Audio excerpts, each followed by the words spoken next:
নমস্কার বন্ধুরা, বঙ্গ নিউজ চ্যানেলের পক্ষ থেকে আমি সৈনী আজকের আপনাদেরকে নিয়ে চলে এসেছি আর একটি নতুন পর্ব নিয়ে আপনাদের সামনে। নানা জায়গার নানা খবরের পার্ট 4 এর ভিডিও। আসুন এই ব্যাপারে জেনে নেওয়া যাক বিস্তারিত আমাদের প্রতিনিধি লাবণী ঘোষের কাছ থেকে। সৈনী, আমরা এখন সরাসরি রয়েছি কলকাতা প্রেস ক্লাবে। কলকাতা প্রেস ক্লাবে গঙ্গাসাগর 2025 এর আলোচনা চলছে।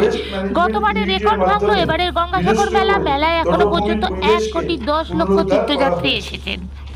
পানীয় জলের দাবিতে রাস্তা অবরোধ করে বিক্ষোভ দেখালেন এলাকাবাসীরা। বুধবার সকাল 11টা নাগাদ কুলটি বিধানসভা এলাকার কুলটি ইস্কো গেটের সামনে পথ অবরোধ করে বিক্ষোভ দেখালেন কুলটি তৃণমূল কংগ্রেসের নেতৃবৃন্দ।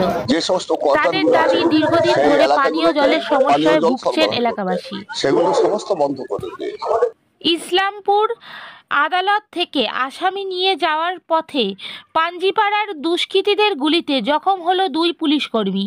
বুধবার ঘটনাটি ঘটেছে গোয়ালপুকুরের পাঞ্জিপাড়া এলাকায়।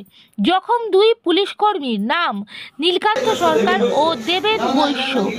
জানা গিয়েছে, রায়গঞ্জ থেকে ইসলামপুর মহকুমা আদালতে আসামি নিয়ে আসার পর আবার সেই আসামিকে নিয়ে যাবার সময় গুলিতে জখম হয়।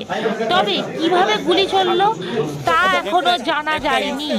যখন পুলিশকর্মী উদ্ধার করে ইসলামপুর হাসপাতালে নিয়ে আসা হয়, দুজনকেই রেফার করা হয়েছে উত্তরবঙ্গ মেডিকেল কলেজে।